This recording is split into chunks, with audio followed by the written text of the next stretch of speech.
Local 3 News, coverage you can count on. If you or someone you know struggles with hearing loss, especially if that hearing loss is recently diagnosed, perhaps not yet being treated, you know that sometimes communication can be a challenge for everyone involved. So we're so glad this morning to have Dr. Tiffany Ahlberg join us. She, of course, is with Ahlberg Audiology up in Cleveland. Nice to see you.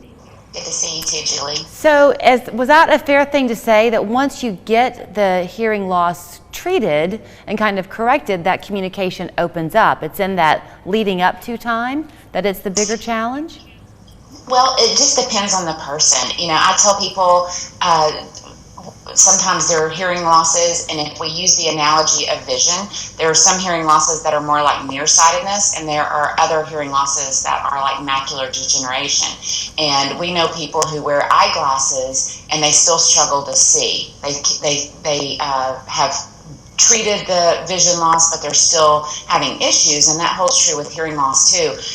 It just depends on how discrimination works as far as speech understanding. So yes, this is primarily for people who have untreated hearing loss, but there are those exceptions of people that have treated their hearing loss that still have some communication difficulties. Okay, so you're going to kind of give us some tips to guide us through, because no one wants to feel left out of the conversation. Right. I'm guessing one thing is to make sure you have eye contact with the person.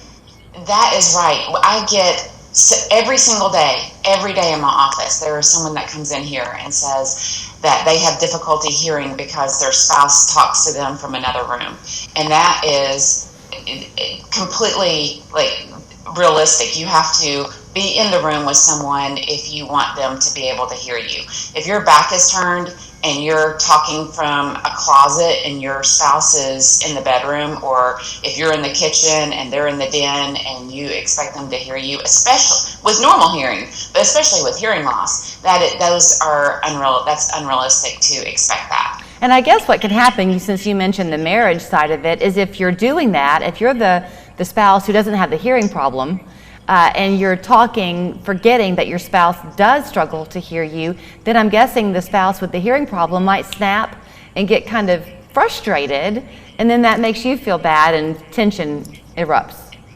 Right, yes. And people, another thing too that I think people do is then if they say, I didn't hear you, then the other person will get right in their face and scream, and then that makes the person feel really stupid. So don't do that.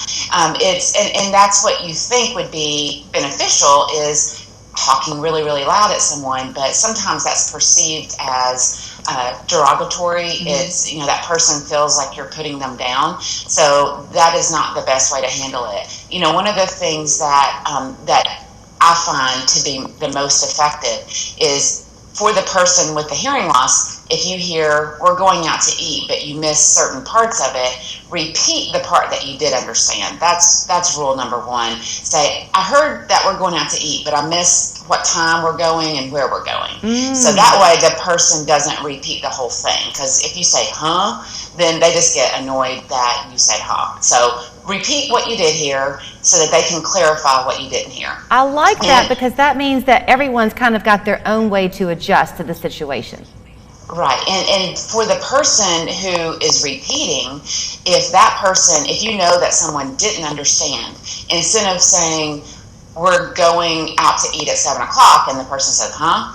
Instead of saying, we're going out to eat at 7 o'clock, say it in a different way. Say, this evening at 7 o'clock, we're going to go out to eat. So that if it's just that it's rolling off your tongue and the person's not catching one part of that sentence, then if you say it in a different way, then they're more likely to catch that. Okay, this may or may not be a factor, but let me ask you, you talked about the different way of phrasing it.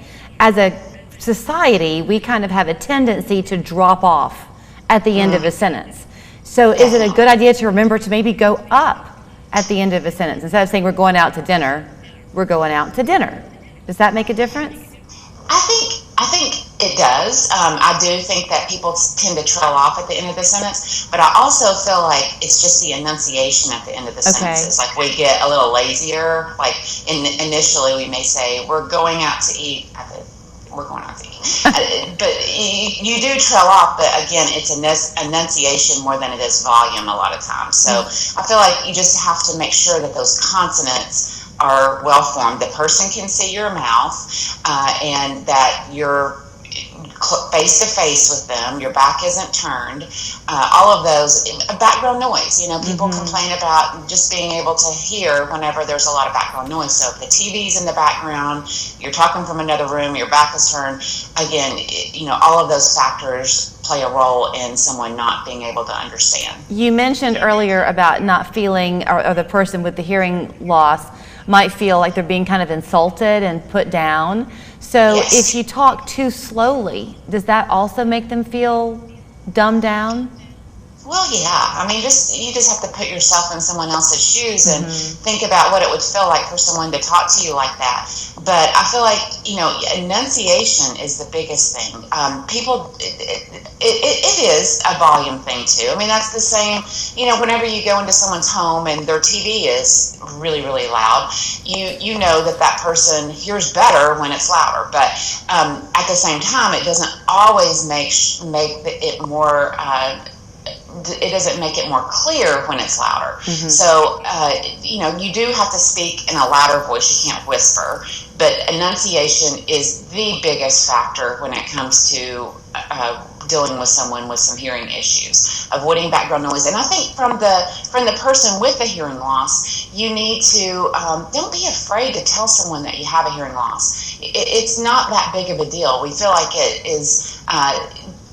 it makes us look stupid if you say, listen, I have a hearing problem. If you don't care, just look at me when you're talking. And, it doesn't matter if it's a waiter in a restaurant, but it does make a difference if you just let that person know that you need a little extra help when it comes to hearing. Okay, for the people out there who have a difficulty and maybe they haven't yet gotten it treated, they haven't come to you yet, how do you facilitate that initial visit? Because you're right, there is a resistance there. So as the spouse or the kids or whatever, how do you get that person into your office?